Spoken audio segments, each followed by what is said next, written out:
Attention, accrochez-vous pour ceux qui n'ont pas encore lu cette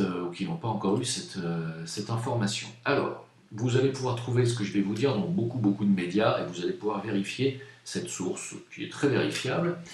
La fondation Bill et Melinda Gates, cette fondation Bill Gates, qui est donc une fondation hyper philanthropique et qui vaccine les gens dans le monde entier pour leur bien, nous dit-il, mais dans des conférences privées, il dit que grâce à la vaccination, il espère réduire la population mondiale de 15%. Donc si vous n'avez pas compris encore quels sont les buts de M. Bill Gates et de sa fondation, qui est d'ailleurs poursuivie par l'État indien pour homicide, je crois, ou pour homicide involontaire, ou je ne sais quoi. Regardez bien, ça aussi, renseignez-vous. Alors, cette fondation Bill Gates, eh bien, écoutez, il y a 3 mois, écoutez bien, ils ont fait une simulation, figurez-vous, du donc. Ah, tiens, ils ont fait une simulation de quoi? Eh bien, ils ont simulé, il y a 3 mois, quel serait le taux de décès si jamais on avait le coronavirus qui se répandait. Oh, tiens, bon, ça alors? Oh, bah, c'est bizarre ça. C'est bizarre. Tu sais, c'est comme le matin de Charlie, il y avait eu une répétition, ou la veille de Charlie, il y avait une répétition si jamais il y avait des attentats. Le jour du Bataclan, le matin même, il y avait aussi une répétition si jamais il y avait des attentats. Et puis c'est marrant pour l'église aussi, pour Notre-Dame qui a cramé aussi, ils avaient fait des répétitions de pompiers le jour même. C'est extraordinaire. Mais la fondation Bill Gates, 3 mois avant, il y a 3 mois exactement, a fait une simulation de pandémie au coronavirus. On peut pas sinon ils sont clairvoyants chez la fondation Bill Gates, dis donc. Ils sont très forts, hein. Alors, le résultat de cette simulation de pandémie au coronavirus était 65 millions de morts.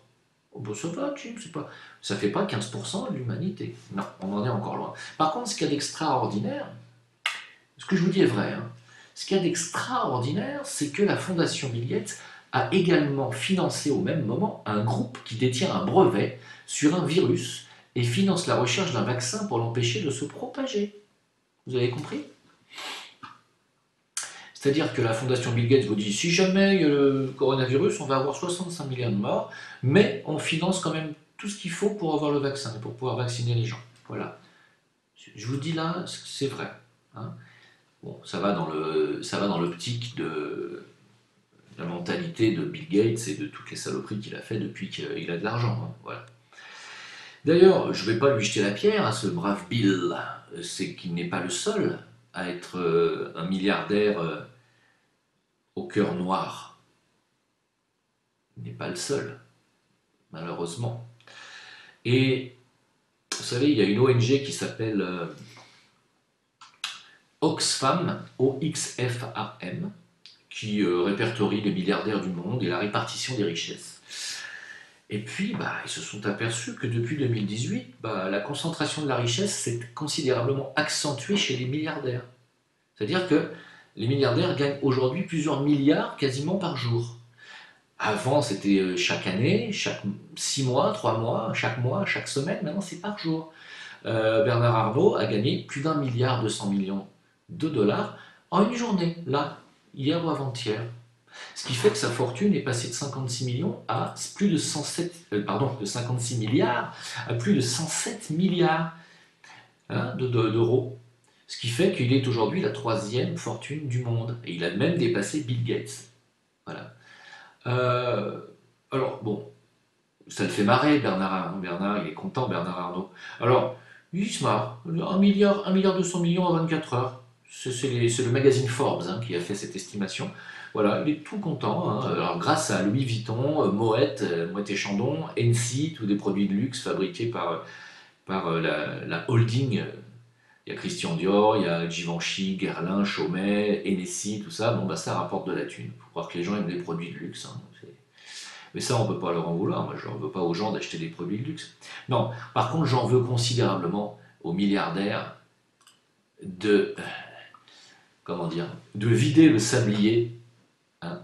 Parce que c'est ça qui se passe avec cet effet, avec ce capitalisme effréné, c'est-à-dire la possibilité de l'enrichissement personnel sans aucune limite. Qu'est-ce qui se passe? Il se passe que quand on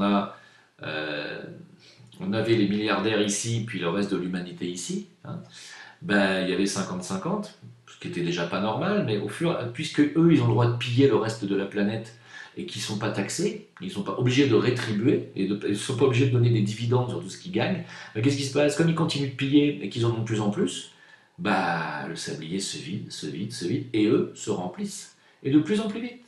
Et là, l'humanité, elle arrive au point, bah, alors les 26 plus grands milliardaires du monde ont plus de richesses que la moitié de l'humanité. Ça, c'est la conclusion de l'étude de Oxfam, cette ONG, qui répertorie donc la répartition des richesses chez les milliardaires. 26, je répète, hein, parce que j'ai quand même eu du mal à l'avaler aujourd'hui. 26, alors je savais, hein, il y a des gens qui me disent, ouais Jim, tu te rends compte, c'est dégueulasse ce monde quand même, il y a 1% de l'humanité qui a plus de la moitié des richesses de l'autre, de l'humanité. Non, c'est pas 1% de l'humanité, je crois que vous savez pas compter. 26 personnes, ça n'a jamais fait 1% de l'humanité. Jamais. Voilà. Donc, on parle de 26 personnes. On ne parle pas de 26 milliards, 26 millions, 26 260, 2600. Non, on parle de 26 personnes. Est-ce que vous vous rendez compte? C'est-à-dire que vous prenez une classe d'école avec 26 personnes en comptant le professeur, 26 gamins plus le professeur ont à eux seuls la moitié de la richesse de l'humanité, soit pratiquement 4 milliards de personnes. Je ne peux pas m'endormir avec un truc comme ça. Je savais hein, que c'était un truc dans cet esprit-là, mais j'avais même pensé qu'on était plutôt sur du 13 familles, etc., etc., ce qui n'est pas faux non plus, hein, puisque tout ça, à la tête, on retrouve toujours les mêmes, les Warburg, les Rothschild, tous ceux qui sont d'ailleurs dans la Fédérale Banque américaine. Mais là, ça s'accentue, c'est-à-dire que le phénomène s'accentue. Hein, la répartition n'est pas, il n'y a plus de répartition, il y a un véritable siphonnage de la richesse par les milliardaires qui, en grossissant leur fortune, aspirent de plus en plus de quantité de fortune en réalité. Hein, si vous voulez une image. Et ça va aller jusqu'où comme ça à votre avis? Parce que tout ça, ce manque de répartition de la richesse est directement responsable de tous les déséquilibres du monde à l'heure où je vous parle. C'est-à-dire aussi bien responsable de la crise des Gilets jaunes que des grèves pour la réforme des retraites, que pour l'affrontement des pompiers avec les forces de l'ordre, que le fait aussi qu'on ne passe plus aujourd'hui, on n'a plus comme président que des agents de ces banquiers et de ces milliardaires. C'est tout ce qu'on a comme président, c'est les pions des milliardaires. Donc aujourd'hui, on en est là, tous les déséquilibres démocratiques, sociaux, monétaires, financiers, médiatiques, tout ce que vous voulez, vient du fait que ce sont une petite clique de personnes qui sont aujourd'hui finalement très identifiables. Hein. Voilà, les 26 milliardaires, vous les avez. Hein. Eh bien, cette petite clique détient tout. Tout. Les journaux télévisés, la presse, et tout le reste. Les politiques, l'armée, la justice, la police, l'alimentation, la vaccination, le pharmaceutique et l'éducation. Mais une fois que vous détenez ça, vous détenez le monde. Et eux, ils détiennent le monde. Et comme ils ont un idéal pratiquement qu'ils partagent entre eux, qui est celui de mettre en esclavage le reste de l'humanité, je ne vais pas me répéter encore, ben, ils marchent main dans la main, les 26, là. Ils s'amusent, ils font mumuse. En aucune façon, à aucun moment, aucun d'entre eux n'a dans sa bouche le discours de vous dire « on va vous rétribuer, on va donner, on a trop ». 107 milliards d'euros pour une personne. Mais je crois que si les gens ne réagissent pas, c'est parce qu'ils n'ont pas la notion des chiffres. Déjà, on vous dirait, allez, on vous donne 1 million d'euros, aujourd'hui, vous seriez très heureux. Allez, même 100 000, je vous dis, tiens, je vous donne 100 000 euros, vous allez me dire, putain, merci Jim, tu me sauves la vie, grâce à toi, je vais pouvoir avoir une retraite, je vais pouvoir, si j'ai 65 ans aujourd'hui, grâce à ces 100 000 euros, je vais pouvoir vivre jusqu'à la fin de mes jours, décemment. 100 000 euros. Hein. Si je vous dis, allez, je vais vous donner 10 fois ça, je vais vous donner 1 million d'euros.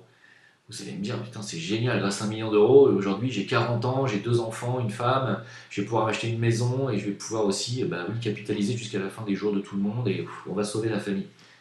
1 million d'euros. C'est beaucoup, hein. Ah ouais, c'est beaucoup. Hein. Là, on n'est pas là.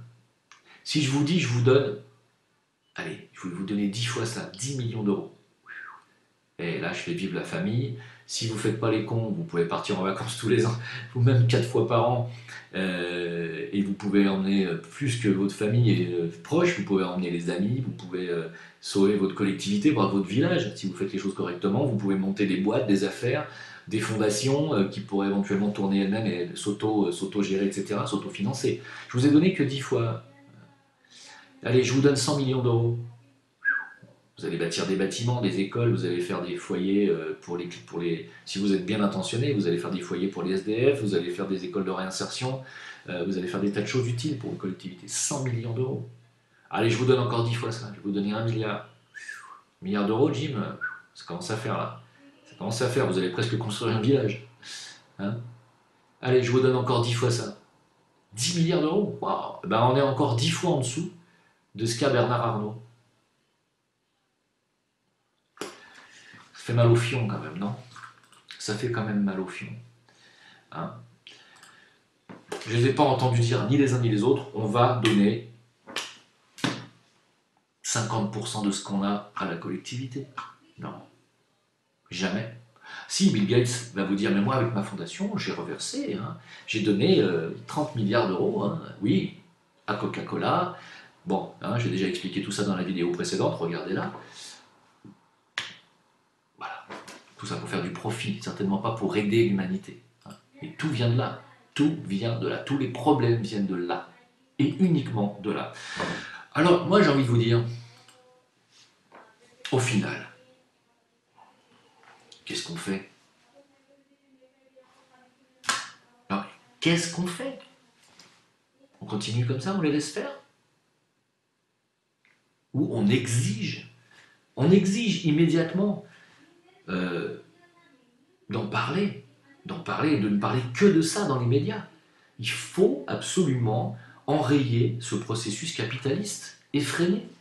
Alors je ne suis pas moi-même un anticapitaliste, hein, je ne suis pas un marxiste, ça ne m'intéresse pas, mais vous voyez bien que ce système-là est une horreur, une erreur bien sûr et une horreur. Ce système est un système de pillage au profit d'une petite caste et non pas de 1% de l'humanité. 1% de l'humanité, c'est pas ça. Eh non, 1% de l'humanité, ça fait quoi à votre avis? C'est 70 millions de personnes, 1% de l'humanité. C'est pas 26 personnes, 70 millions de personnes, même 75 millions pour être exact. C'est ça 1% de l'humanité, c'est pas 26 personnes. On en est très très loin des 1%, on est à 0,00000. C'est combien? Je vais pas chercher. Donc, tout ça pour dire que ces gens-là tiennent le monde par la banque, par les finances, par toutes les magouilles qu'ils font, industrialo, tout ce que vous voulez, financières, et voilà, sur l'armement surtout, ils gagnent du pognon partout dans tout ce qu'ils font. Voilà. Parce que quand tu es riche, c'est facile d'être encore plus riche. Tu ne peux pas t'arrêter d'être riche quand tu es riche. Quand tu es pauvre aussi, malheureusement, tu ne peux pas t'arrêter d'être pauvre. C'est ça le problème. Et donc, qu'est-ce qu'on fait? Moi, je vous pose la question. On continue à manifester pacifiquement avec des gilets jaunes en attendant qu'ils baissent un peu les taxes sur le pétrole? On attend qu'ils nous crèvent les deux yeux en nous disant on vous emmerde? Qu'est-ce qu'on fait? Est-ce qu'on continue à manifester pacifiquement? Moi, je sais pas. C'est une question que je soulève. J'attends vos réponses. Hein. J'ai pas la réponse, moi. Moi, j'ai juste envie de dire, tant que les gens ne se réveillent pas à ce que je viens de dire, moi, c'est cassos. Hein. Moi, je pense à ma gueule. C'est fini. Bah, soit on se réveille, à ce moment-là, on travaille tous ensemble dans un esprit de collectif et d'émancipation de l'humanité, soit les gens continuent à roupiller, et moi, je pense à moi. Je fais comme vous, comme eux.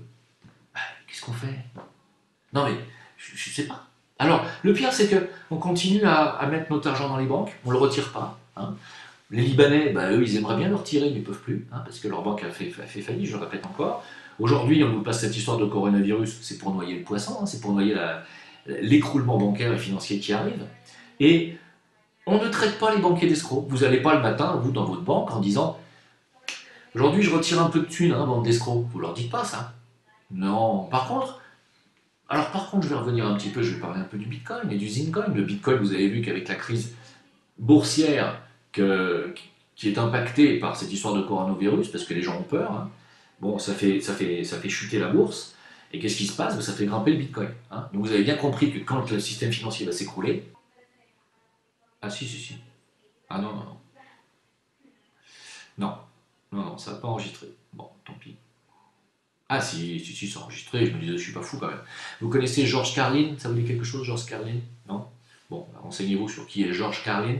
Il a dit, écoutez bien, parce que ça résume absolument finalement des centaines de vidéos que j'ai faites ces derniers temps sur le déséquilibre mondial, sur la démocratie qui est en train de laisser place à une dictature, sur l'élite qui dirige, il a résumé en quelques phrases finalement mes dizaines de vidéos. Alors, je vais vous citer la phrase. Écoutez bien, elle est très simple. Il a écrit: oubliez les politiciens. Les politiciens ont été mis en place pour vous donner l'impression que vous avez la liberté de choix. Vous ne l'avez pas. Vous n'avez aucun choix. Vous avez des propriétaires. Ils vous possèdent. Ils possèdent tout. Je trouve que ça image parfaitement ce que je viens d'expliquer juste avant avec les 26 milliardaires qui tiennent la moitié de la richesse mondiale et des intentions de Bill Gates avec sa vaccination et toutes les saloperies qu'il va bien pouvoir faire avec ses milliards. Voilà. Donc, effectivement, ils tiennent tout, y compris les politiciens, et c'est pas la peine de nous parler derrière ça d'élections, c'est pas la peine de nous parler derrière ça de démocratie, il n'y en a pas. Vous avez compris. Voilà. Bien. C'est les gens et les personnes qui ont le pouvoir de changer les choses aujourd'hui sont des gens qui sont autorisés à le faire par l'autorisation de l'élite milliardaire. C'est tout. Les autres n'ont aucun pouvoir. Voilà. C'est pour ça que des gens comme moi n'auront jamais le pouvoir. Jamais. Voilà. Même si un jour j'ai 500 millions d'euros grâce aux Bitcoin, je n'aurai jamais le pouvoir. Tout ce que je pourrais faire, c'est utiliser cet argent pour faire des choses autour de moi, positives, et puis c'est tout ce que j'aurais l'autorisation de faire, rien d'autre. Ce qui est déjà beaucoup, hein, et je pense que de toute façon, aujourd'hui, la responsabilité de chacun, elle est là. Si vous avez des moyens, vous devez aider votre communauté, votre collectivité. La rétribution devrait faire partie aujourd'hui de l'éthique mondiale de chacun. Alors, ces milliardaires ne veulent pas en entendre parler, mais nous sommes au-dessus de ça. Nous sommes moralement au-dessus de ça. Hein. Euh, Beaucoup de choses finalement dans ce contenu. Vous en faites ce que vous voulez. Si vous considérez qu'effectivement il est temps de se réveiller et peut-être de rejeter ce système entièrement, hein, je dis bien entièrement, parce que quand on apprend que 26 personnes ont autant d'argent que la moitié de l'humanité, ça devrait faire tilt dans la tête des gens. Ça n'est pas normal que personne ne réagisse. Ça n'est pas normal. Alors, deux dernières petites nouvelles. Primo, je suis très heureux de la signature du Brexit. Je suis très heureux pour les anglo-saxons. Je suis très heureux pour eux, pour les Britanniques en général. Parmi eux, je pense qu'il y en a qui s'imaginent que ça va être terrible pour eux. Non, ça va être magnifique pour eux. Ils vont pouvoir s'enrichir, ils vont pouvoir récupérer leur liberté. Et vous allez voir que malheureusement, si la France ne suit pas le même chemin, qu'il y a des pays qui vont sombrer, c'est-à-dire l'Allemagne et la France notamment, et qu'il y en a un qui s'en sortira, ça sera l'Angleterre, il n'y a pas de problème. Et je vous le parie, je prends les paris. Vous voulez qu'on parie tout de suite? On en reparlera dans quelques mois. Hein, voilà. J'espère que ça ne va pas trop traîner parce qu'avec finalement ce Brexit, la survie de l'Union Européenne est quand même assez remise en cause. C'est pas sûr que ça tienne encore longtemps cette petite supercherie. Supercherie des banquiers américains, il faut quand même le dire. C'est la Goldman Sachs qui a financé totalement la création de l'Union Européenne avec Soros derrière et Rothschild. Hein, voilà. Donc il faut quand même le savoir. Ça ne va pas plus loin que ça. Voilà.